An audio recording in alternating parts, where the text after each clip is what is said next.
Assalamualaikum warahmatullahi wabarakatuh. Alhamdulillah.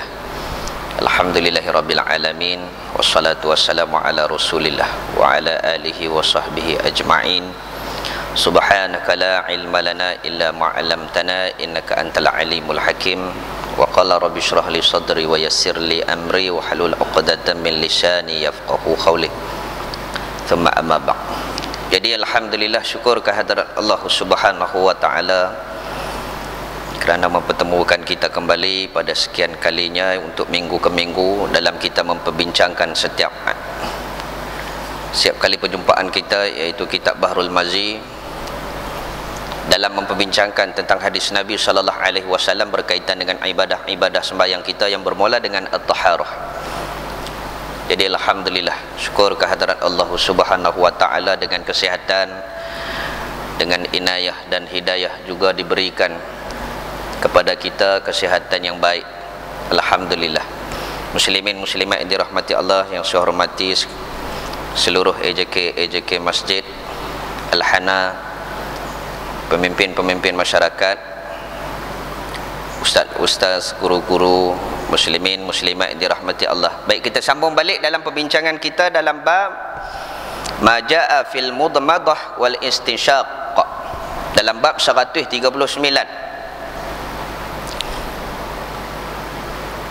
Pasal apa kita kena mengaji, tuan-tuan?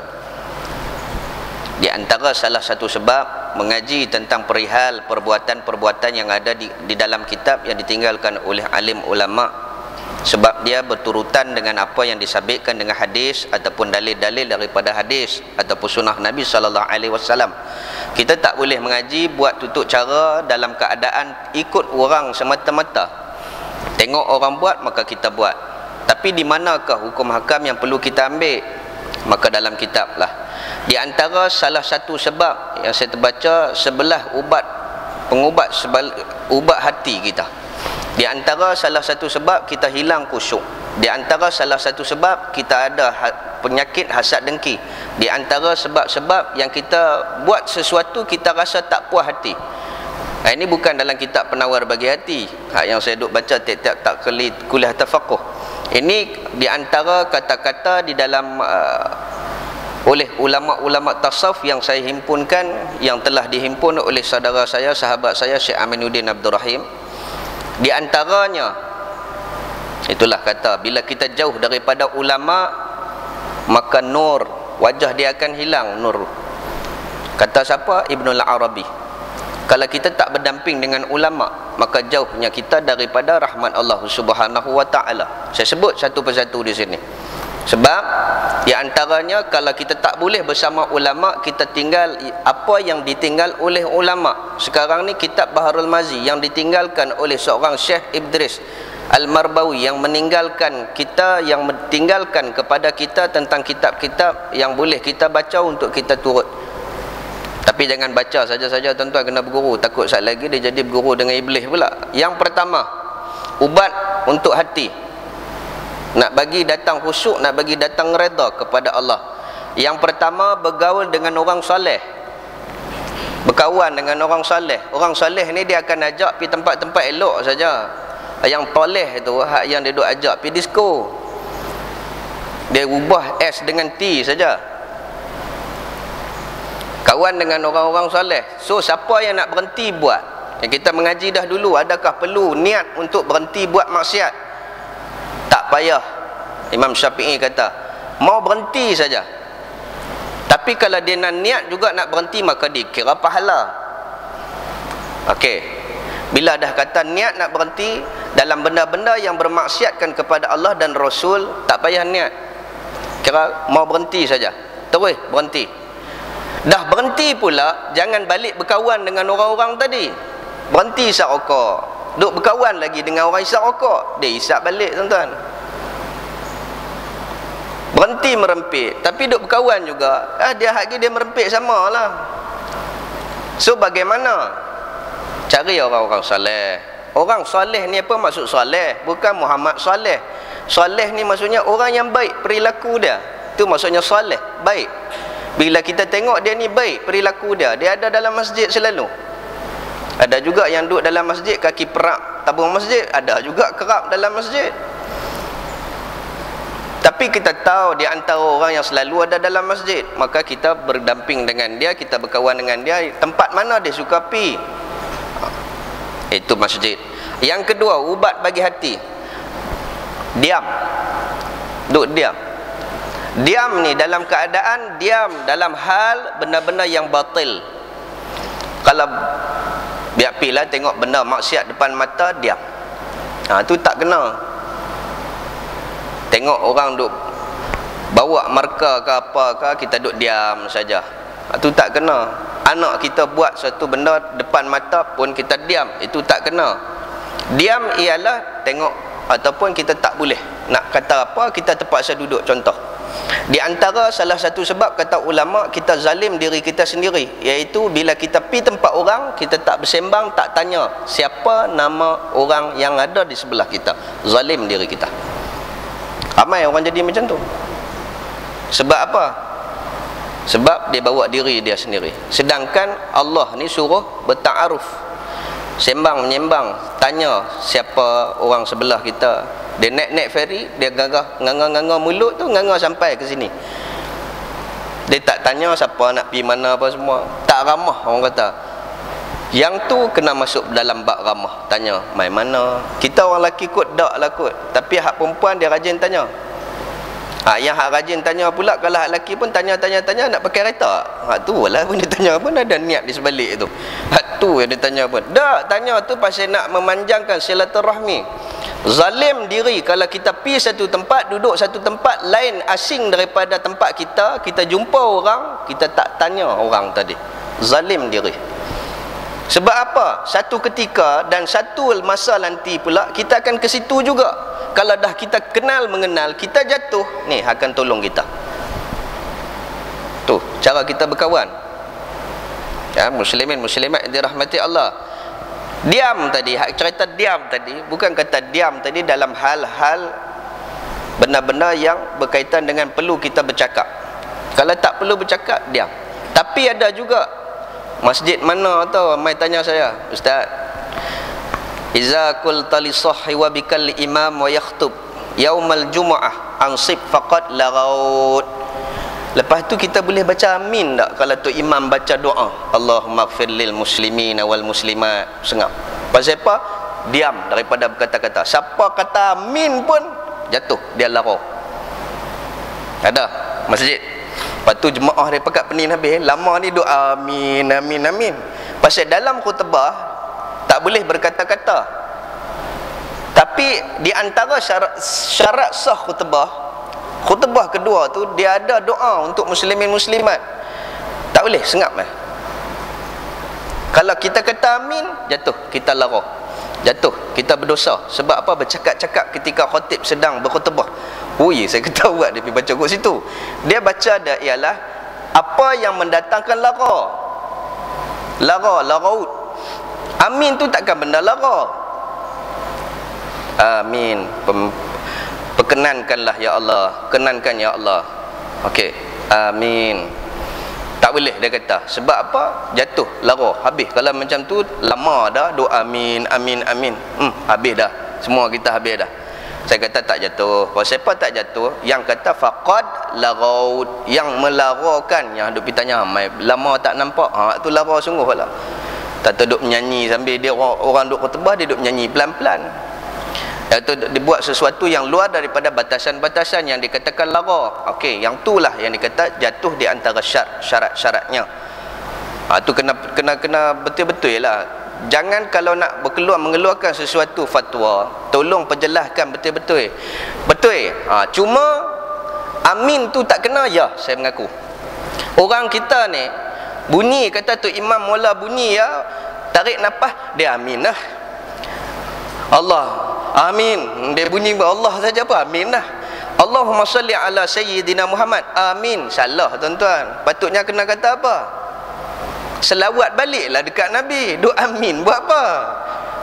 Dia jadi kok macam tu pula. Kalau lah disebut-sebut tentang nama Allah, tak perlu amin. Ya Rabbal Alamin, ya Allah, ya Allah, ya Allah. Orang tadi yang baca doa sebut puji sifat-sifat yang sebut dalam Asmaullah Al-Husna. Sebut-sebut nama Allah. Kita sebut juga, bukan kata amin, sebab nak puji. Sekali lagi bila disebut yang perkataan yang meminta, iaitu doa, baru kita amin. Yalah, orang kita bukan semua pandai bahasa Arab, betul tak? Dia kira tunggu tu imam berhenti tarik nafas, dia dah amin. Tunggu tarik nafas, dia kira amin. Sampai tu imam baca Allahumma hdini fiman hadait, dia pun amin sambil baca sambil sembahyang subuh. Tu imam pun tak betul, hak belakang pun kira duk tunggu amin, dia kira amin dah. Mana boleh tu imam baca Allahumma hdini fiman hadait, dia kena baca Allahumma hdina fiman hadait. Rabbighfirli wa liwalidayya, amin bunyi pun padan kata. Muslimin muslimat dirahmati Allah. Yang ketiga, di antara ubat-ubat hati kita, membaca Quran dengan merenung maknanya. Pun di antara orang-orang zalim diri sendiri. Tuan-tuan, kita zalim diri kita sendiri tiap-tiap hari kalau kita tak menatap Al-Quran. Zalim atas diri. Sebab bila kita baca Quran ni, seolah-olah kita sedang bersembang dengan Allah Ta'ala. Dan pula Quran tadi mengutuk melaknat iblis, laknatullah. Tu sebab nak baca dia jadi macam awak tahu. Itulah sebab wa iza qira'atil Quran fasta'iz billah. Bila nak baca Quran, katalah a'udzubillah. Pasal apa yang dikata macam tu? Pasal bila nak baca Quran dia ada gangguan. Pasal apa yang ganggu? Golongan-golongan laknat akan ganggu kita. So saya sebut balik di sini, siapa yang tak menyentuh Quran sehari, tak tengok, tak menatap, tak membaca, dia zalim diri dia sendiri. Zalim diri dia sendiri. Kita duk kira orang zalim kat kita. Ni kita hak zalim diri kita sendiri tu macam mana? Okey. Yang ketiga tadi, membaca Al-Quran dengan merenung maknanya. Tengok, buka tafsir Al-Quran, apa maksud satu. Okey. Yang keempat, mengosongkan perut. Jangan selalu suka makan. Ada hari-hari tertentu berpuasalah kita. Tu ubat hati. Sebab apa? Kita tidak mengikut nafsu. Mula-mula nafsu, kalau tengok dalam kitab Penawar Bagi Hati, dia mula dengan perut. Lepas tu dia akan pergi ke hati, dia pergi otak, dia pergi tubuh badan. Tu sebab dalam sebulan, dalam setahun 12 bulan tu Allah Ta'ala merukunkan atas kita 1 bulan kita kena puasa. Sebab apa? Nak train balik kita untuk jadi manusia. Kalau 12 bulan kita makan, itu bukan manusia dah. Nama dia lembu. Dia kerja makan dia. Lepas tu dia lepas balik. Mau kalau kaldai tuan-tuan, dia makan, dia lepas, dia makan balik. Dia lepas. Lagi celarut. Itu nama dia kaldai. Okey. Yang kelima, ubat hati. Ni yang kita takut tuan-tuan. Makanan yang sumber daripada benda yang halal. Sumber daripada benda yang halal, itulah ubat hati kita. Kita duk heran anak kita pasal apa ketegak sangat. Bukan takat anak, bini pun melawan kita. Amboi dia kata, nak tampak sayang bunyi pun. Habis ke semua, tak boleh nak turut. Sembayang sendiri pun rasa macam tak macam dululah. Sejak duit banyak ni. Cari sumber kita tu mai daripada mana. Ada tak duk ambil hak orang? Ada tak kita curi tulang? Sebab semua tu sumber-sumber membawa kepada tidak halalnya makanan sumber kita tadi. Ubat hati. Kalau dah makan hak orang, memang tak boleh kata apa dah tuan-tuan. Kadang-kadang kita tegur pun heran. Dia tak boleh terima apa teguran yang kita kata. Sembayanglah dia kata balik kat kita, kubur masing-masing.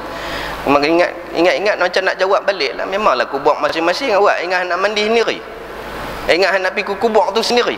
Kalau tak, kami juga yang nak kena bagi mandi hang. Lainlah cerita kok mati mangkit pergi mandi sendiri, masuk kapan gulung golek sendiri, pergi kubur lompat tuan. Dah, kalau boleh buat macam tu tak apa. Dia boleh jawab kubur masing-masing ni. Pasal apa? Pasal dia berbalik kepada benda-benda yang haram, apa yang dia makan. Muslimin muslimat yang dirahmati Allah.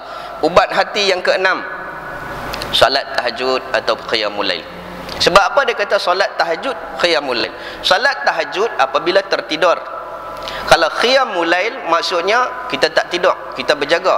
Tak boleh tidur, kena ready 3 cawan dah. Mais cawan dak, dia bantai 3 cawan. Dia ambil yang tu, kena dia tak boleh tidur. Maka dia kira kaedah tu kaedah qiyamul lail. Kena ada. Kalau tak boleh seumur hidup sekali, setahun sekali. Kalau tak boleh setahun sekali, sebulan sekali. Kalau tak boleh sebulan sekali juga, seminggu sekali. Kalau tak boleh seminggu sekali, tiap-tiap hari kena buat. Saya tak mau ambil hak sikit banyak ke sikit, tak ambil hak daripada sikit ke banyak. Dia nak bagi semangat macam tu, macam nak derma lah kita kata. Kalau tak ada 50, 100 pun tak apa. Dia pergi kat situ. Pasal benar baik ni dia kena up macam tu. Tuan-tuan, kena buat qiyamul lail. Bangkit saat. Ni Raja duk tunggu waktu mana? Waktu duk asrama dulu buatlah sekali. Tidur pun. Orang sujud, dia sujud sungguh. Tak, cuba kita buat sendiri tengok. Buat dalam keadaan kita asingkan diri kita daripada orang ramai. Bukan duduk dalam bilik, kita duduk di luar pada kawasan. Sebab udara tu dia berkaitan dengan otak kita. Tapi mungkat dengan penakut piang tak payah. Sebab dia ni semua berbalik dengan iman. Itu sebab kalau kita tengok para wali, para wali, orang-orang yang tahap tinggi iman dia, sembahyang dia tepi kubur. Masjidnya ada kubur tepi. Sembahyang tepi kubur. Nak tengok takut yang tu ke takut Allah Ta'ala? Orang lain pakat tidur, tata mangkit Allahu Akbar bunyi amboi. Dan kata Allah Akbar, dan dia bunyi. Jangan buat main tuan-tuan. Kadang-kadang dia rasa akut belah ni, kadang-kadang dia mi ikut telinga. Waktu kita rokok, waktu kita tidak, kita tak bunyi. Tak terdengar macam orang sujud sama dengan kita. Jangan buat main-main tuan-tuan. Tang tu lah baru kita kenal diri. Hari pertama gagal. Pasal apa? Bunyi-bunyi sa Allahu Akbar au tu saja dia pi ayat tu. Hari kedua kena try lagi. Walaupun 2 rakaat. Sifat nak cari diri dalam keadaan orang lain semua pakat tidur. Dalam keadaan orang lain semua dalam keadaan waktu tu tengah peak. Apa dia? Peak apa dia? Tengah kemuncak. Kemuncak iblis setan duduk tengah merayap merata. Sebab waktu maghrib, waktu dia. Kita kena balik. Nabi pesan dah kepada kita, bila masuk maghrib, panggillah anak-anakmu masuk dalam rumah. Tutuplah pintu-pintu dan tingkapmu dengan bismillahirrahmanirrahim. Tutuplah pintu lubang-lubang ayak. Pintu ayak kita tu. Kalau kita terbuka kadang-kadang orang lah dia tak guri, dia bubuh ayak, dia tak depan rumah. Kalau boleh tutup. Sebab apa? Saat lagi ada benda mai duk minum dan sebagainya, kita tak nampak. Bila nak tuang benda daripada jauh, benda yang tinggi, ayak panas daripada tempat yang tinggi pun baca bismillah. Pasal apa? Koklah buka tingkap pintu dapur, tingkap dapur, tuang ayak panas hak beda hak ada lebih tu pasal nak masak lain. Kena kepala Pak Long tu. Tunggulah. Silat-silat tak tidur malam tu. Berdendam kita. Why? Pasal apa? Pasal dunia ni dihuni oleh di antara manusia dengan jin. Bukan kata kita tak percaya, kita kena percaya, tapi dalam kaedah. Tapi kalau tuan-tuan beriman, bismillah, tuang bagi elok, lepas tu buat apa yang perlu dibuat. Kaedah ini apabila kata bila sampai maghrib, okey, waktu tu dia keluar, kita kena masuk. Bismillah, tutup pintu bagi elok. Bila mai malam, dalam satu masa dia akan bunyi, 2 bunyi. Kalau dia bunyi adikun, bunyi ayam berkokok. Apa maksud dia? Malaikat turun dulu. Bila dengar ayam kokok, subhanallah, tu tanda dia malaikat tengah cari siapa yang bangun tengah malam nak sembahyang. Rupa-rupa dia bangun sungguh. Dia tengok bola. Malaikat lalu tak guna dia kata. Dia berkokok. Orang kampung dulu mau berkokok tak kena waktu, esok ayam tu arwah. Pasal apa? Ayam ni dia kata pencen dah. Adakah pukul 4 pagi kokok dah. Bagus ada ayam tu. Pasal nak bagi gerak kita bangkit tengah-tengah malam untuk kita buat tahajud. Dia kata ayam tu mering lah, dia kata. Baik esok boleh lah buat rendang ke apa ke. Ya Allah ya Tuhanku. Okey. Kalau lain daripada tu bunyi himar. Bunyi duduk tengah-tengah malam pukul 4 pagi. Bukan tengah malam dah, 4 pagi pukul 3. Katalah a'udzubillahi minasyaitanirrajim. Why? Sahabat tanya pasal apa? Pasal ada benda-benda sedang berkeliaran di sekitar kamu. Kalau kaedah kita di sini ialah anjing. Kalau bunyi au panjang, a'udzubillahi minasyaitanirrajim. Sebab di tengah berkeliaran. Kalau disebut dalam hadis, dia kata penyakit-penyakit menular waktu tu. Penyakit akan menular waktu tu. Minta doa dekat Allah, moga-moga dihindar penyakit. Penyakit, mungkin penyakit batin, mungkin penyakit itu berlaku waktu tu. Dia bawa penyakit. Muslimin muslimat dirahmati Allah. Terus, yang ketujuh, berdoa di waktu sahur. Di antara nak habis waktu. Habis waktu, nak masuk waktu subuh. Okey, waktu tu banyakkan berdoa. Di antara ubat hati.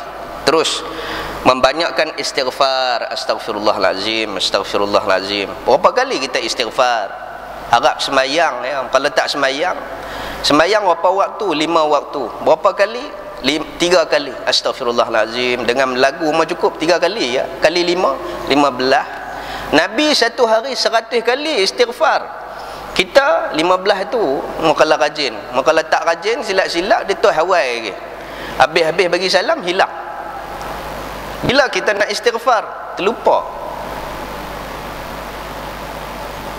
Muslimin muslimat dirahmati Allah. Yang ke-9, banyak mengingati mati.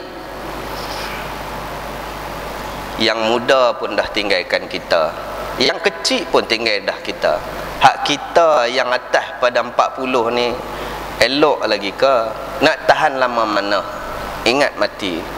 Ingat mati dengan keadaan selalu ziarah orang sakit, selalu bawa mayat ke kubur, tengok, ambil pengajaran macam mana mayat diletak, macam mana mayat ditimbus. Ni esok ni aku akan rasa sama.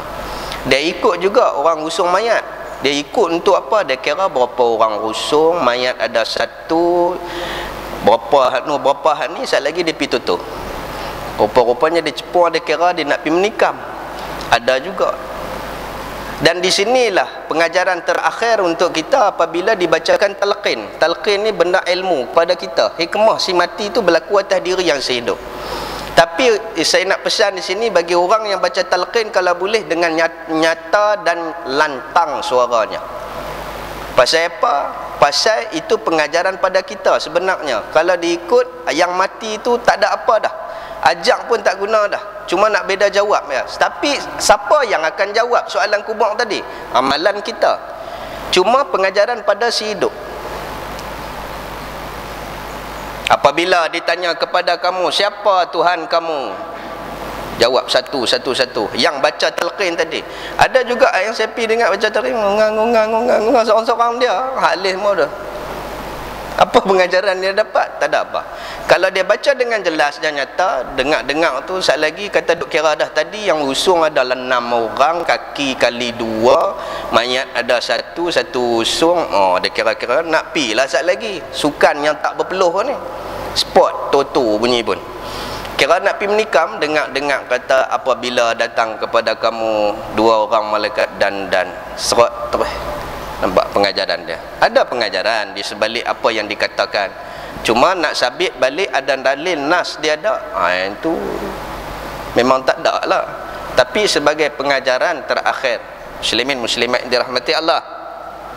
Yang ke-10, menziarah kubur sambil mengambil pengajaran. Itu di antara pengingatan. Yang ke-10 di antara ubat hati kita. Dan juga termasuk kata-kata ulama mengatakan kita zalim diri kita sendiri kalau kita lalu ke kubur kita tak bagi salam. Kita zalim diri kita sendiri. Dan kita tak baca hadiah kepada si mati. Sebab satu ketika nanti kita juga akan mati. Allah Ta'ala balas macam tu juga kat kita. Apa kita nak kata? Ni tak. Lalu-lalu nampak kubur demam. Lalu nampak kubur demam. Jangan kata kubur, batu nisan pun demam. Aku jalan bayah aku tak berani nak lalu. Jalan bayah tepi jalan ni. Tak berani nak lalu. Kalau dia lalu kat situ dia ambil set tengah hak yang motong punya. Kalau dia ambil hak sebelah tepi nampak kubur. Oh tak boleh pergi kata. Punya penakut pait. Ingatkan penakut tu kerana takut mati. Takut ke Allah Ta'ala. Rupanya takut kat mati tu pasal takut ni. Dia ada dua tuan-tuan. Takut kerana nak mati dengan takut tak ada bekalan. Kita takutnya nak mati ni pasal kita tak ada bekalan. Ada lagi bekalan nak pergi ke alam barzah. Lama kita nak pergi sana. Sini sat ya, sekelip mata ya, sana lama. Ada lagi bekalan. Bila dah rasa bekalan tak ada, takutlah nak mati. Ada orang yang takut nak mati pasal apa? Pasal dia tak mau tinggalkan dunia. Dia sayang sungguh kat dunia ni. Zalim diri kita sendiri kalau kita lalu kok kubur kita tak bagi salam. Assalamualaikum ya ahlul kubur. Tak kira tang mana pun bacalah Fatihah, bacalah qul Allah, kalau baca apa pun baca. Esok Allah Taala balas balik. Sebab dalil kepada hadis Nabi di dalam sahih Muslim, man la yarhamun nas fala yarhamullah. Barang siapa yang tak ada kasih sayang sesama manusia, dia tidak disayangi oleh Allah. Maka di sini kita boleh ambil pengajaran. Lalu tempat mana pun tengok ada, baca Fatihah, bagi salam dekat dia. Itu di antara, kalau kita tak buat maka kita zalim. Yang ke-11, menyaksikan orang yang sedang nazak, yakni pergi tengok orang sakit, ubat hati kita. Di antara syarat-syarat terma dan syarat nak pi menziarah, yang pertama, mai sebelah kanan, duduk di ujung kepala, jangan duduk ujung kaki, makruh. Kebanyakan kita pi ke hospital ni, kita duduk ujung kaki, sihat ke? Kawan tu pun dengan sakit, boleh lah.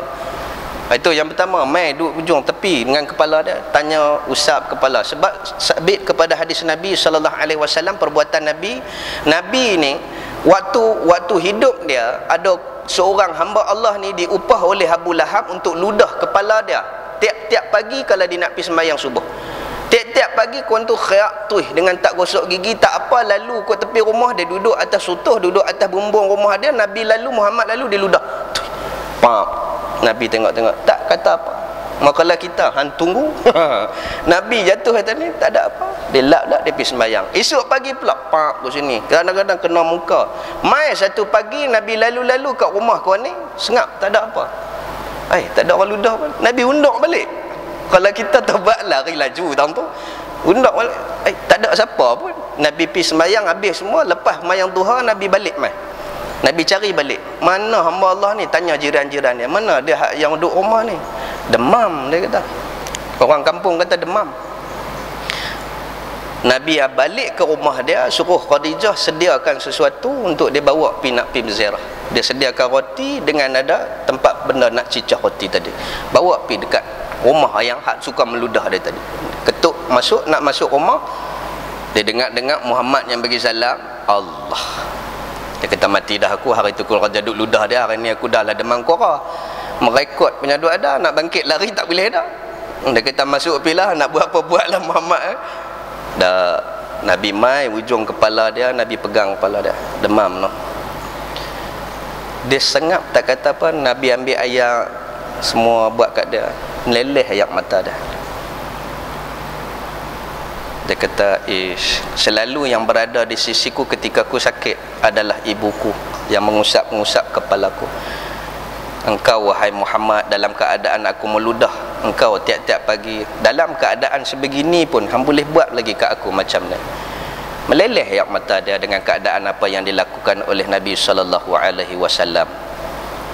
Terus, asyhadu an la ilaha illallah wa annaka Muhammadar Rasulullah. Tu sifat peribadi Nabi. Dalam keadaan macam tu Nabi pun tak kata apalah. Tu dengan kesabaran insya-Allah menghasilkan satu benda yang cukup bagus, tuan-tuan. Baik, tu syarat dia, mai duduk kiri atau kanan, mai duduk dekat mata dia. Dia mai juga, mai tengok-tengok. Kawan aku ada macam ni agaklah 3 hari pai. Celakui betul dia kata. Hak sakit ni kata, jangan duk keluar macam tu. Itu di antara terma dan syarat. Lepas tu banyakkah berdoa pada dia. Dan satu lagi, bila pi ziarah orang sakit, ambil pengajaran ialah duduk segala buah-buah makanan yang ada dekat dia yang orang sedekah bagi, jangan sekali-kali ambil. Apple no, makan no. Kawan tu dah lah tiup duduk sana jolok sini. Dia kata hang lain kali jangan main. Dia kata, nampak dia tu bila melawat orang sakit ni ialah nak menghiburkan hati dia balik. Sebenarnya sakit kita bukan di tubuh badan saja, sini pun sakit tuan-tuan. Tapi bila yang mai tu semua yang boleh mengubat hati dia, sat lagi dia lega macam tu lah. Walaupun benda duk tengah berdarah, silat-silat dia boleh bangkit. Orang yang dia suka mai menziarah dia, ni tambah sakit lagi dengan mai ajak makan lah. Kata tak apa hari kawan aku ada macam ni 3 hari gol terus. Hak jenis ni tak usah duk pi pun tak apa, dia kata. Okey, muslimin muslimat yang dirahmati Allah. Ini di antara sebelah ubat bagi hati kita untuk kita sama-sama meneruskan perjuangan hidup kita. Moga-moga kita mencapai di antara golongan yang mukharrabin, nak hampirkan diri kepada Allah. Kadang-kadang kita dah sembahyang tuan-tuan, tapi sembahyang kita tu adakah sembahyang yang khusyuk? Kita sembahyang tuan-tuan, adakah kita sebagai melunaskan perbuatan ibadah sembahyang tadi dengan keadaan kita buat kerana Allah ke buat kerana melepas batuk di tangga? Mayang lagi, mayanglah. Mayang macam mana? Pick up balik, tanya balik. Lama mana kita ambil masa untuk kita sembahyang? Fatihah kita baca okey ke tak okey? Kita mazhab kita Imam Syafi'i, Fatihah termasuk tuan-tuan. Saya dah bincang dah, cuma kita nak kena apa betul ya, bacaan bismillah tu tadi bagi betul, alham apa bagi betul, waladdallin apa betul lah tuan-tuan. Waladdo tolak tepi jambiah. Kanasta'in muncung di hujung, nama dia ismam saqir ataupun ismam waqaf.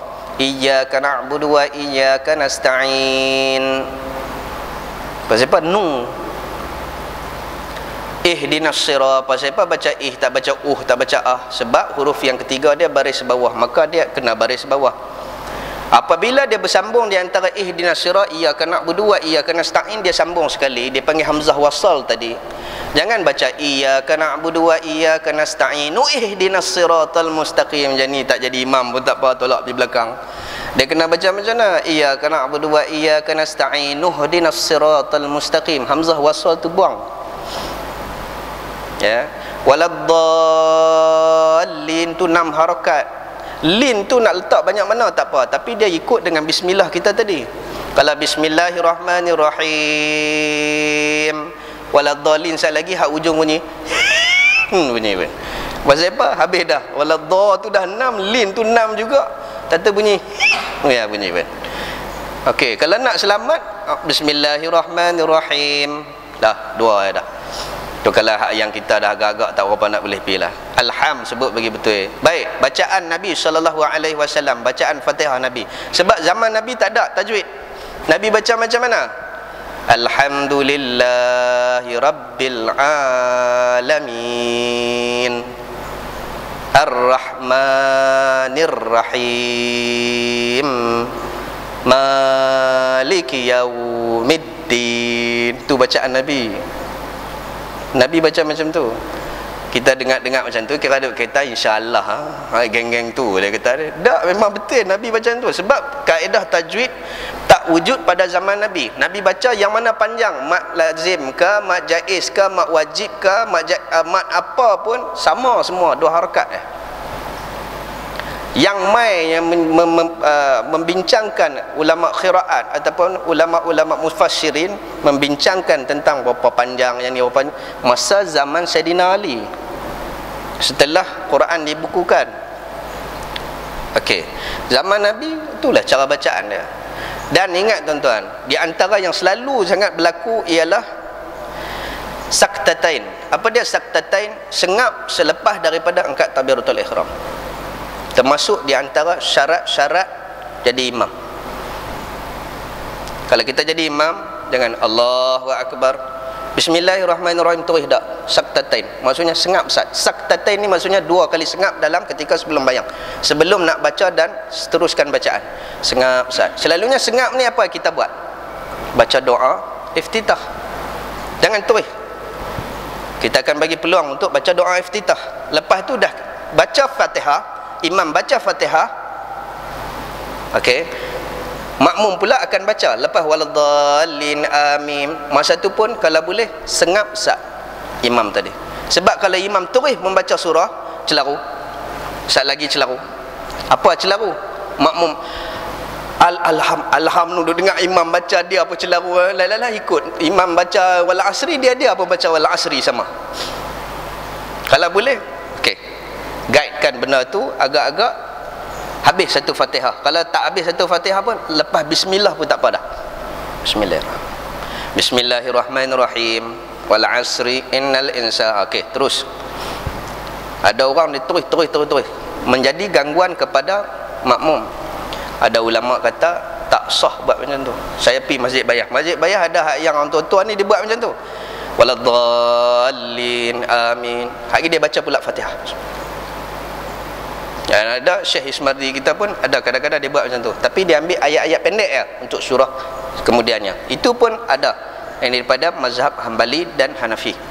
Kita Syafi'i boleh baca. Tapi saktatain maksudnya sengap-sat. Waladhdallin amin. Baru bismillah. Begitu juga ketika mana kita bangkit daripada sujud nak bangkit kepada rakaat seterusnya. Diam sat. Jangan terus baca bismillah untuk baca Fatihah. Diam sat baru baca.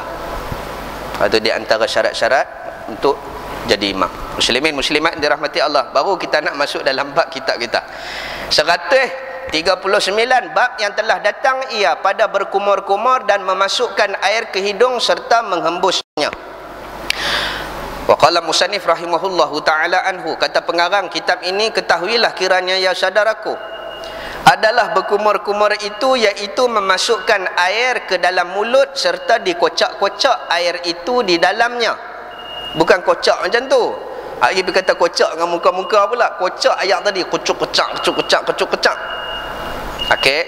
Mengocak-ngocakkan air itu di dalamnya bagi menghilangkan busuk mulut dan membuang liurnya yang busuk-busuk dengan diluahkan dan dibuangkan airnya. Baik, cara Nabi pula lepas pada makan, Nabi makan jilat jari. Habis jilat jari, kalau dia minum pula, dia sampaikan ayak pada semua anggota mulut dah. Kalau tuan-tuan dah agak, ayak tak cukup.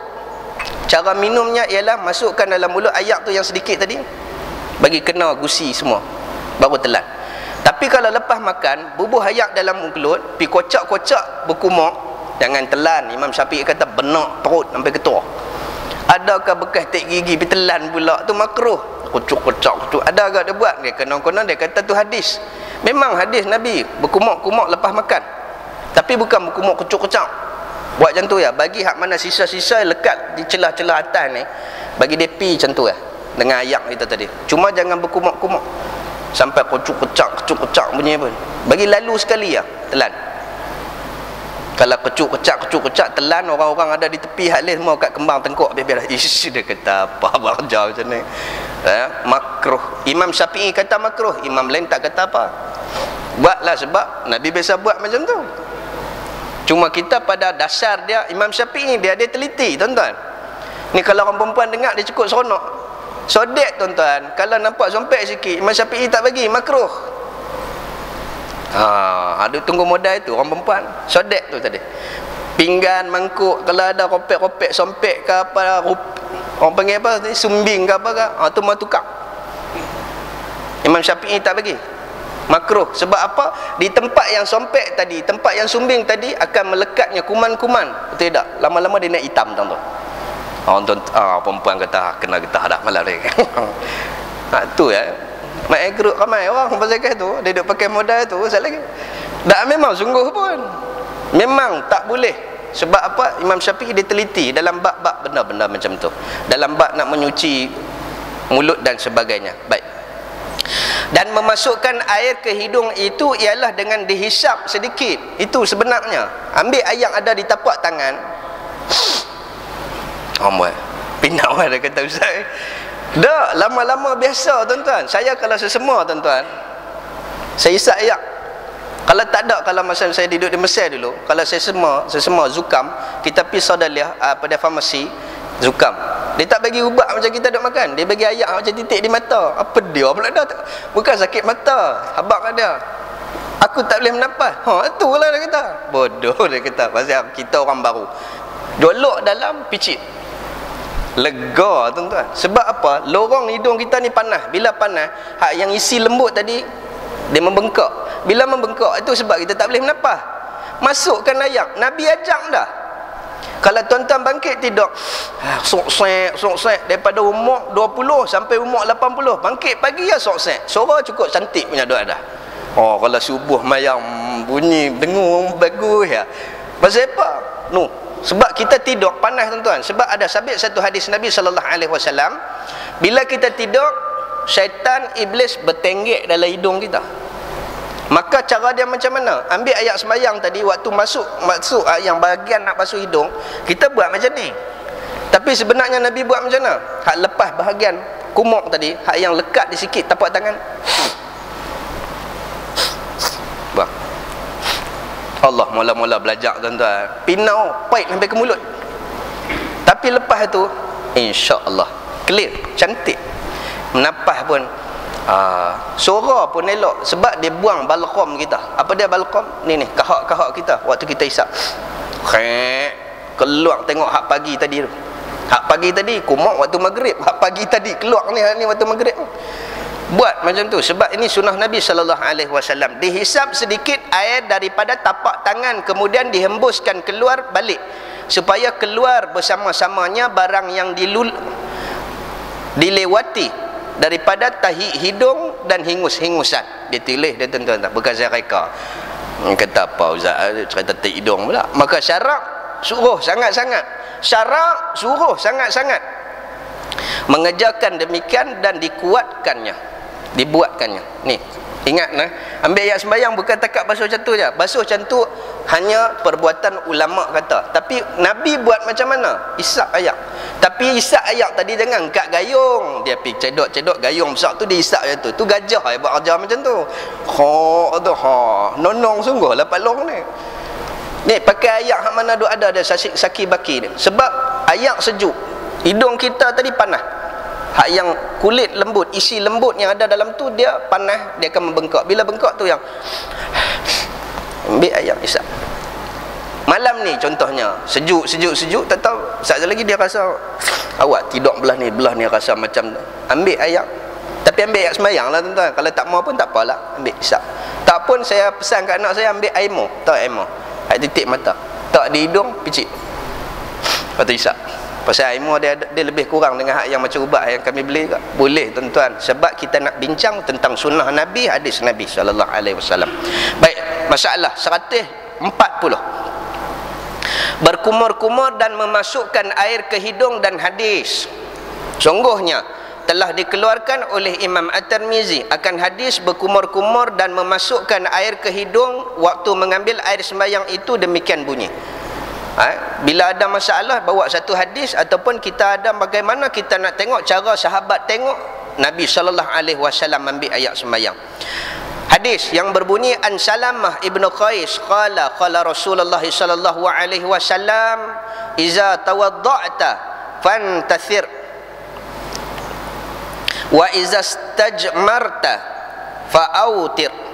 Diriwayatkan daripada Salamah bin Qais, katanya telah bersabda Nabi sallallahu alaihi wasallam, Rasul sallallahu alaihi wasallam, apabila mengambil wuduk engkau, maka hendaklah memasukkan air ke hidung. Memasukkan, bukan tonyoh jolok. Memasukkan, tapi hak yang tuan-tuan buat pun betul. Sekali lagi dia bincang. Memasukkan air ke hidung dan menghembuskannya, hembus balik. Dan apabila engkau memakai batu kerana istinja, maka hendaklah digasalkan, yakni bertiga-tiga. Maksudnya ganjilkan. Kalau kita pakai batu nak istinja, kalau boleh 3, 5, 7 dan sebagainya. Jangan lebih pada sebelah. Nabi tak pernah buat lebih pada tu. Takat sebelah ya, tu paling banyak sangat dah. Tu pun pasal apa? Pasal malam tu dia berak terus. Tapi kalau keluar hak keras elok, tu 3 ya. Tapi kalau hak keluar terus, jaga-jaga tuan-tuan. Pasal dia lembek, bila kata lembek, bukan 3, dia kena lebih. Okey, baik. Dan apabila engkau memakai batu, baca dah 7 atau sebagainya, kata Abu Isa, pada bab ini ada riwayat daripada Utsman dan Laqid bin Sabrah dan Ibnu Abbas dan Al-Muqaddim bin Ma'adi. Terus sahabat-sahabat Nabi, hadis ini hasan lagi sahih. Itu cara perilaku Nabi, memasukkan air ke hidung, bukan menjolok jari ke hidung. Tapi buat macam tu pun Imam Syafi'i kata memadai, yang kita duk buatlah. Tapi dulu saya buat macam tu, ya. Tapi lah saya tak jadi tak puas hati. Pasal apa? Yang isap ke hidung lebih rasa nikmat dia. Buang balik. Jangan pelan kot dalam pula. Nyeh balik lah. Okey, baik. Terus masalah 141. Berkumur-kumur dan isap air ke hidung dan hukum. Kata Abu Isa, dan telah bersalah-salahan khilaf ulama daripada ahli ilmu pada menghukumkan akan orang yang tiada berkumur-kumur dan mengisap air ke hidung. Kita mazhab kita sunat, ada mazhab kata wajib berkumur-kumur dan masuk air ke hidung pada waktu mengambil air sembahyang, yakni wuduk. Maka kata satu taifah, ini satu kumpulan daripada mereka itu, daripada ahli ilmu, tiada dikembalikan pada wuduk dan tiada pada mandi junub, kerana bahwasanya kedua-duanya sunat. Itu kita termasuk. Okey tuan-tuan, daripada Nabi SAW, maka tiada wajib mengembalikan atas orang yang meninggalkan keduanya pada waktu dan tiada pada junub, dan ialah perkataan Malik dan Imam Asy-Syafi'i rahimahumallahu ta'ala anhu. Dua-dua ni, Syafi'i dengan Malik kata tak perlu ulang kalau terlupa buat atau tak buat. Mandi junub pun tuan-tuan, mandi hadas besar, ayak kena masuk ke hidung, kena masukkan ayak ke hidung, telinga kena jolok, pusat kena korek, perut dah lepas ke depan jauh sangat dah, jolok juga, ketiak kena tonyo. Ambil ayat sembahyang dulu, ambil ayat sembahyang dulu. Ni kita dak, lepas tu baru ambil ayat sembahyang. Orang tanya siapa buat macam tu? Tak jawab. Sunnah Nabi ambil ayat sembahyang dulu baru mandi hadas besar. Kita mandi dulu baru ambil hadas besar, baru angkat ayat sembahyang. Why? Pasal apa? Pasal kita terpegang benda yang membatalkan. Tidak, tu jawab dia macam tu lah, kaedah dia. Nak tolong jawab bagilah. Dah lah benang pun tak pakai. Tonyoh. Nabi, dia balut tangan dia waktu tu. Bagaimana cara nak bagi kena hak yang bawah? Duduk mencangkung, ceruk. Kan? Tu yang ambil line kali kedua pasal terkena bunyi pun. Kena apa? Kena helmet bunyi pun. Maka kena ambil yang lain lah tadi. Tapi konsep dia tu tak kena. Memang ramai tak kena. Dia mandi hadas besar baru dia ambil ayat mayang. Okey, mandi hadas besar memadai tak dengan tak payah ambil ayat mayang? Okey, tak ada apa, lepas. Dia lesen besar. Tapi jaga-jagalah waktu mandi tadi, jangan terkena tempat-tempat yang tak boleh menyebabkan batalnya wuduk. Kalau terkena kawasan tadi, maka batal lah. Tu yang ambil balik pula tadi. Ambil balik tadi dengan keadaan memakai kain basah. Apa hukum?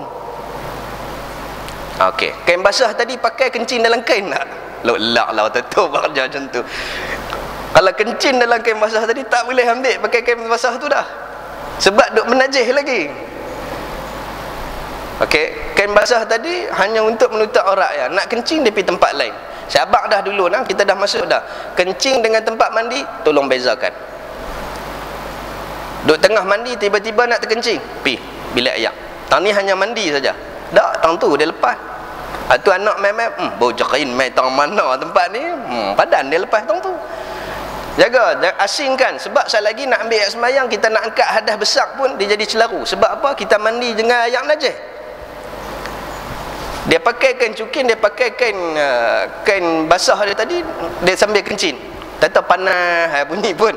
Tata sekali lagi lepas-lepas mandi dia ambil yang mayang. Tak sah tuan-tuan. Kalau sebab dia takkan yakinnya, sebab di situ tadi masih berayak. Ayak dia linkkan najis, dia link, dia bawa pada badan. Kalau duk buat wajah macam tu, celarulah ambil mayang macam tu. Lepas tu ada juga ambil mayang apa pun tak pakai. Koboi punya duk ada. Dia ambil yang mayang bagus ya, makruh tuan-tuan. Malulah cicak duk atas pun. Lolak lah palung dia kata. Pakailah baju. Sebab itu sunnah Nabi. Kalau boleh pakai bagi elok, ambil pun semua. Ambil alat sembahyang dalam keadaan tutup aurat. Muslimin muslimat yang dirahmati Allah. Mengisap air ke hidung. Okey, Imam Syafi'i dan Imam Malik kata apa? Sunat sahaja kalau kita buat. Dan kata satu taifah lagi daripada mereka itu, apabila meninggal akan keduanya pada mengambil air sembahyang, hingga sembahyang ia nescaya kembali ia akan sembahyang. Ni mazhab mana? Tu kena mengaji. Koklah pergi mengaji tang mana-mana dia kata hang kalau tak masuk ayat ke hidung tak berkumur, hang sembahyang pun tak sah, hang kena pergi buat lain. Balik-balik mai duk berhujah dengan kita. Tanya hang mazhab mana? Aku Syafi'i ya. Elok. Syafi'i tak pernah kata macam tu sebab saya biasa kenal tuan-tuan. Kena kumuk dia kata. Kalau tak kumuk tak boleh sembahyang. Kumuk tu wajib ke? Tak wajib pula dah. Okey, ni ada. Okey, siapa dia?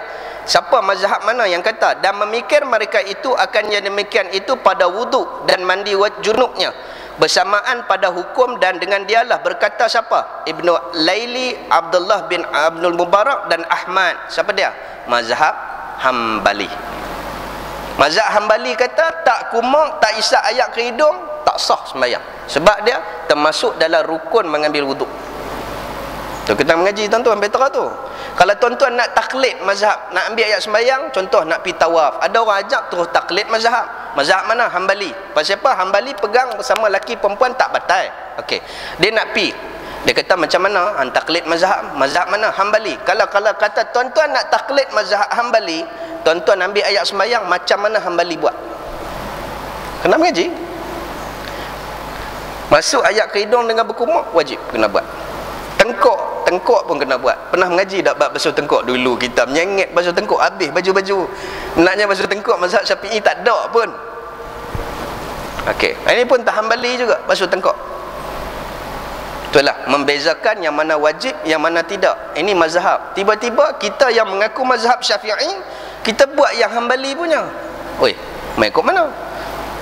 Kita kena mengaji. Dan bila dah tuan-tuan mengaji, esok bila nak taklid mazhab, nampak payah masalah. Tuan-tuan senang nak taklid. Tapi hak dalam bab sentuh menyentuh ni Imam Syafi'i pun bincang dah. Tak payah duk taklid. Kalau darurat tak apa.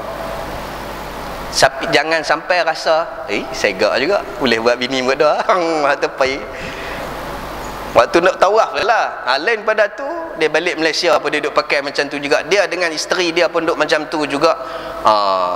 Tu kena tengoklah tuan-tuan. Tapi ada juga yang kata boleh. Ikutlah esok dia jawablah depan Allah Ta'ala esok. Sebenarnya memang ada. Nanti kita akan masuk. Sebab satu ketika Nabi pernah cium dahi Aisyah. Rumah Nabi tepi tu saja. Dia cium dahi Aisyah dalam keadaan dia berwuduk. Hadis sahih. Dia cium-cium, dia terus keluar, dia jadi imam di luar. Aisyah heran, terpinga-pinga. Pasal apa tak batal ke? Ni Nabi buat hendak petikai. Pasal apa dah?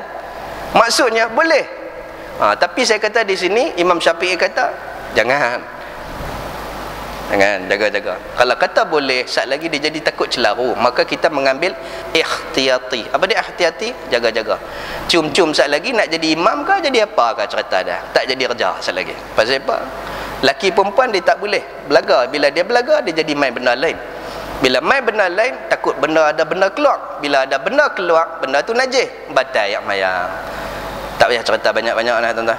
Itu faham-faham dirilah. Ada orang tahap nafsu dia tu tinggi, maka kita nak pukul semua nafsu yang sama rata, tak boleh. Kita kena ambil yang level tinggi. Sentuh ya kira batal. Sebab apa? Nafsu orang kita tak boleh baca.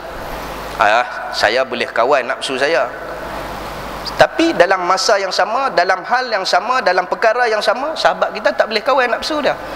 Dia tengok saja pun di sini dia tak boleh tahan lah, keluar dah. Tu kita kena pakai hukum balik pada pendekatan nasah. Muslim dan muslimat yang dirahmati Allah. Siapa kata yang kena ambil balik? Ahmad, Ishaq, dan kata Ahmad bermula istinsyaq, yakni berkumur-kumur, memasukkan air ke hidung, istinsyaq. Itu lebih dikuatkan dia daripada berkumur-kumur. Memasukkan ayat ke hidung lebih fardu daripada berkumur-kumur. Fardu maksudnya dia jadi rukun untuk ambil wuduk. Kita tak. Dan telah berkata satu taifah daripada ahli ilmu dikembalikan mandi junub dalam bab mandi saja, wuduk tak. Siapa yang mandi junub, dalam satu taifah, satu kumpulan ulama kata siapa yang mandi junub, dia tak masukkan ayat ke hidung dia, dia tak kumuk ketika mandi, dia kena mandi lagi. Sebab dia kira zahir lagi, kena jolok sungguh-sungguh ni. Ada juga kata waktu ambil ayat sembahyang mata kena celak. Sebab apa? Hak mata ada, celak mata, sebab dia termasuk dalam bahagian. Okey, Imam Syafi'i kata buat tak apa, tak buat pun tak apa. Takut lagi celak-celak ambil bayang ayat apa? Ayat laut, celak tu lagi merah menyala bunyi. Tak payahlah, tengok dalam keadaan juga. Baik, terus masalah habis ni 142 masalah berkumur-kumur dan hakikatnya. Pasal apa kita kena berkumur-kumur? Maka dia nak cerita di sini, ulama nak cerita sabit pada hadis Nabi telah berkata ashab kita, yakni ulama-ulama Imam Syafi'i, bermula yang sempurnanya berkumur-kumur itu memasukkan air ke dalam mulut, kemudian dikocak-kocak di dalamnya. Bukan kata ada orang ambil macam ni, saya tengok kita ni kaki perhati juga, tu bukan kumuk-kumuk, tak boleh pahala pun. Dia buat macam makan benda ludah balik macam tu. Tak, kumuk ni maksudnya memasukkan air ke dalam mulut dan dikocak-kocakkan. Bukan kocak macam tu, kocak mulut, kocak-kocak tu. Ada yang buat saya ulang, ada yang buat kan, ada buat macam tu. Tu tak kena, dia tak kira di situ. Di dalamnya dan adapun sekurang-kurangnya maka iaitu dijadikan air di dalam mulut sahaja. Tu yang paling kurang. Tak kocak, jadi buang. Pasal apa? Nak kocak macam mana? Naik mata ikan tang ni. Ulcer kecil ada tang tu, kocak-kocak. Aduh lah. Pasal apa? Tu dia lah. Kadang-kadang ni ayak kurang, musim panas dia naik. Ada besar mata ikan naik tang ni. Ada kadang-kadang anak budak-budak dia jadi 2-3 tempat. Kan? Dia naik macam ulcer ke situ. Tu yang tak kumuk. Kalau kumuk tu teriak tang tu lagi. Okey, tu pun memadai. Baik. Dan kata satu jamaah daripada ashab kita juga, ada jemaah lain pula dalam ashab kita daripada ashab Syafi'iyah disyaratkan kocak juga. Tu hak kita. Macam mana pun kena kocak juga. Sekali ke dua ke tiga apa kena kocak juga. Baik. Dan ialah seumpama perselisihan, yakni khilaf pada menyapu kepala, bahawa sekali menghantar akan tangan yang habis ke atas kepalanya. Ni dalam bab ni pun khilaf sebenarnya. Kita nak tuan-tuan basuh kepala yang betulnya ialah macam ni. Basuh tangan macam tu. Kita tu pun tak kena kepala, kena dahi pun. Yang tu sebenarnya. Okey. Nabi buat ditarik balik. Imam Syafi'i kata jangan tarik balik. Sebab kalau tarik balik dia mustakmal. Tolak. Kalau tak boleh pakai sebelah. Tolak satu kepala. Tu yang kata basuh tengkuk balik tu. Pasal dia pergi sampai ke tengkuk. Itu cara yang Nabi buat. Sebenarnya macam tu. Mandi wajib pun macam tu juga. Belah ni bila basuh kepala tekan macam tu. Tu tolak balik. Tu cara Nabi SAW yang sebenarnya basuh kepala. Yang kita buat tu ambil sebahagian. Macam tadilah kumuk. Yang mana yang lebih elok adalah dikocak-kocak. Itu dia nak buat ibarat. Baik, terus masalah 143. Mengisap air ke hidung dan hakikatnya pula. Isap air ke hidung ni bagaimana cara dia? Adalah mengisap air ke hidung yang terbilang pada syarak, yang dikira pada syarak, iaitulah menghimpunkan air ke dalam hidung dan menghisap akan dia dengan menghimpunkan, maksudnya bawa air ke hidung dengan napas yang kehabisan. Jangan daripada awal. Tu daripada awal. Lah kali tu. Kita tarik napas dah separuh dah. Tu jangan daripada buang perhabis, hisap daripada awal. Tu gajah yang buat kerja tu. Saya ulang dah. Ambil hak ujung lah. Jangan ambil daripada awal. Tu maksud dia yang dikira pada syarak. Maka yang demikianlah dinamakan istinsyaq sebetul-betulnya. Last sekali tu. Tu yang betul-betul istinsyaq. Tetapi telah berkata ashab kita, ulama mazhab Syafi'i, kata apa? Berhasil juga namanya kumur dan hisap air ke hidung atas barang mana sifat yang sampai air ke mulut dan ke hidung. Kita ambil ayat dah cukup syarat. Tapi nak pahala lebih, itu yang terbaik. Kalau tuan-tuan buat ayak macam tu, samalah dengan tuan-tuan bubuh ayak dalam mulut tak kocak. Lah ni kita nak pahala lebih. Bila kata nak pahala lebih, buat macam mana saya kata? Isap di tapak tangan ayak tadi. Kenyai seorang-seorang. Pening dah. Tak apa, hari pertama, hari kedua lama-lama dia biasalah. Lama-lama dia rasa lega ya tuan-tuan. Agak-agak nak kena ya. Isap. Saya pernah ditanya macam mana nak menghindar influenza H1N ini itu. Saya kata senang aja, ikut cara Nabi buat. Isap aja ke hidung. Orang kata basuh tangan dan sebagainya. Isap. Sebab sesama apa semua dia babit dengan yang tu. Maka basuh lubang-lubang rongga-rongga hidung kita menggunakan sifat bagaimana Nabi basuh hidung dia tadi. Baik. 144, berkumur dan mengisap air ke hidung dengan melampau-lampau. Dia kumur tui melampau sungguhlah. Dan masuk ayak ke hidung macam gajah hisap ayak tadi. Sampai masuk dalam mulut. Perut lah. Ayak masuk ke hidung, keluar ke mulut. Dahsyatlah ayak dia ni. Ada orang buat kerja jadi macam tu. Bermula berkumur-kumur dan mengisap air dengan melampau-lampau itu sunat juga. Betul, sunat. Kadang-kadang Nabi buat, dia buat sungguh-sungguh. Sebab apa? Kena tengok waktu tu bila. Kadang-kadang waktu sakit kena kocak. Waktu mangkit tidur, tu kena kumur betul-betul. Bukan boleh main-main. Sebab apa? Mangkit tidur ni busuk sungguh mulut. Dia buat macam kumur biasa, kacau. Okey. Sunat juga.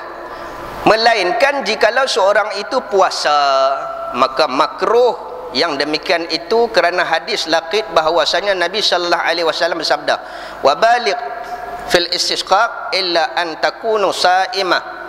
Dan lampau-lampaukanlah, Nabi sendiri suruh kita buat melampau-lampaukan dalam berkumur, dalam bak isyak ayak dalam hidung. Tapi jaga-jagalah juga, jangan terlampau teruk. Tapi bila masa puasa biasa saja.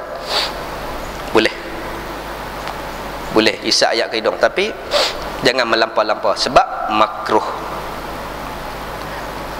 Dan ialah hadis sahih meriwayat akan dia oleh Abu Daud dan At-Tirmizi dan lainnya daripada keduanya, dan beberapa sanad yang sahihah. Kata Imam At-Tirmizi, ia hadis hasan lagi sahih. Dalam bab ni, sekali lagi kita buat tuan-tuan. Kalau hak yang nak pergi ambil sembahyang, try tengok. Sekali lagi tata terduduk tang tu, sekali lagi ustaz murung. Bukan kira murung, dia masalah dia baru mula nak buat. Bila baru mula nak buat, dia memang tangkap tuan-tuan. Tapi ingat, memang pedih. Hak pedih itulah lazat sedap kita. Sebab dia buka balik, dia menyejukkan rongga-rongga. Di antara salah satu sebab kita berlaku kerasukan tuan-tuan, hidung kita tu mula. Kalau tuan-tuan baca dalam kitab perubatan Islam, kesedung ni salah satu di antaranya. Dia akan ganggu waktu kita subuh dan sebagainya. Maka isaplah ayak ke hidung ketika ambil wuduk. Sebab ada hadis, tapi hadis ni tak kuat lah. Kata syaitan bertenggek dalam hidung orang ketika dia tidur. Itu sebab kadang-kadang kalih kot sini boleh menafas, kot sini tak. Kalih kot sini pula, lagi kot sini boleh menafas. Dia jadi macam main-main. Mangkit tadi ambil ayak sembahyang, isap ke hidung. Tak buat apa lah. Dia kira sapu Vic. Sapu Vic ni habis, muka-muka dia sapu. Larat nak sapu, ambil buat sunnah Nabi sallallahu alaihi wasallam. Senang saja ya. Kalau dulu kita bincang dalam bab bersugi, boleh terang biji mata, boleh ni. Lah ni boleh hidung kita menapah dengan elok. Cabut kalau buat macam tu, sekali lagi tuan-tuan nyeh nah. Orang Kedah panggil, keluarkan balik. Dia kelok habis semalam punya, dia kelok balik. Dengan hitam dengan apa mau dia kelok. Nampak macam kotak, tapi agak-agak lah, jangan duk nyeh kat kawan. Nyeh ke bawah tu tadi. Baik. Allah. Nanti insya-Allah kita masuk dalam bab berkumur-kumur dan mengisap air ke hidung daripada tapak tangan yang satu. Ini saya tak masuk tuan-tuan sebab saya dah cerita dah. Bab majaa fi taqlilil lihyah. Ambil ayat sembahyang kena tolak janggut. Siapa yang nak dapat pahala kena buat macam tu. Saya tak ada janggut ustaz, tapi buatlah ikut sunnah Nabi, insya-Allah dapat pahala. Ambil ayat sembahyang tolak. Janggut Osama Ladin punya duk ada. Dia ambil dia basuh tang tu ya. Dia kena tanya. Nanti kita cerita bagaimana cara hakikat sebenar yang patut diguna buat. Yang tak ada pun boleh buat. Sebab apa? Ra'i perbuatan Nabi, maka dikira pahala lain pula. Insya-Allah kita minggu depan kita akan masuk dalam bab tu terus. Kita tak masuk dalam bab kumuk-kumuk dah sebab saya nak lompat-lompat pergi cepat. So, kitab tebal. Bila nak habis? Baik, takat tu saja. Saya minta ampun, minta maaf kalau ada terkasar bahasa, terlajak bicara yang baik daripada Allah Subhanahu wa taala menerusi Rasul yang bersifat maksum segala kekejian, ketelanjuran daripada diri saya sendiri. Marilah sama-sama kita membaca tasbih kifarah dan suratul as sebagai kifarat segala dosa-dosa kita. Subhanakallahumma wa bihamdika asyhadu an la ilaha illa anta astaghfiruka wa atubu ilaik. Subhanakallahumma wa bihamdika asyhadu an la ilaha illa anta astaghfiruka wa atubu ilaik. Subhanakallahumma wa bihamdika asyhadu an la ilaha illa anta astaghfiruka wa atubu ilaik. Bismillahirrahmanirrahim. Wal 'asri innal insana lafi khusr illa alladhina amanu wa 'amilus solihati wa tawassaw bil haqq wa tawassaw bis sabr. Aqulu qawli hadha wa astaghfirullah li wa lakum wa lisairil muslimin wal muslimat. Allahumma faqihna fid din wa ala ta'wil ila siratikal mustaqim. Allahumma ja'alna minan najihin wal faizin fid dunya wal akhirah.